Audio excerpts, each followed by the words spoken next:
मुख्यमंत्री केन्दुझर पहुंची भारतीय जनता पार्टी वरिष्ठ कार्यकर्ता निरंजन शतपथी शेष दर्शन कर शव शोभायात्रा सामिल हेले। निरंजन शतपथी केन्दुझर बीजेपी जड़े वरिष्ठ कार्यकर्ता तथा मुख्यमंत्री अति घनिष्ठ सहयोगी थिले। गतकाली विलंबित राति मृत्यु घटी मुख्यमंत्री तांकर शेष दर्शन पाई निरंजन को बड़हल स्थित बासभवन में पहुंची। निरंजन शतपथी गत 25 वर्ष धरी बीजेपी जड़े निस्वार्थपर कर्मी भाव लोकमानंकर सेवा तथा समाज सेवा करुथिबा कहिसेंती मुख्यमंत्री।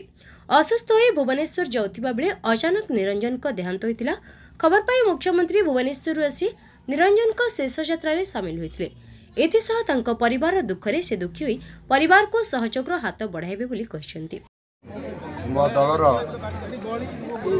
कार्यकर्ता थिले निरंजन शतपथी नीरू बाबू से दल में बहुत दिन काम कला से मो ऑफिस काम करुले और ऑफिस दायित्व भी तुलाऊले। एपरिक मो मुख्यमंत्री है से मोर ऑफिस काम तुलेबा सबू काम करवा ये निरंतर भाव में काम करुले। आजिकार नुह पाखापाखि प्राय 25 वर्ष ऊर्ध धरिक निरंतर भाव में दल काम करने सहित मो काम करुले।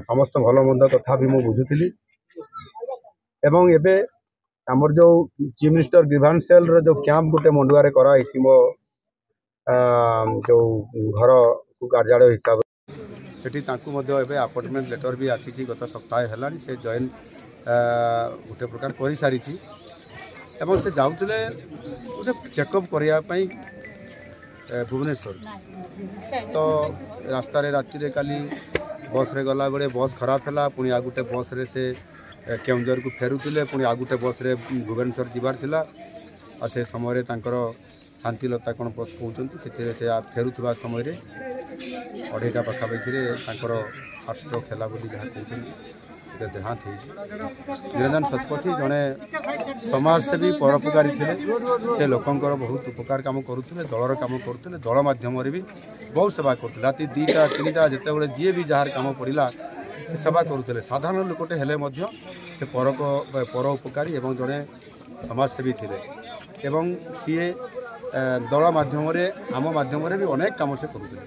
आ दुर्भाग्य कथा विचित्र भगवान कौन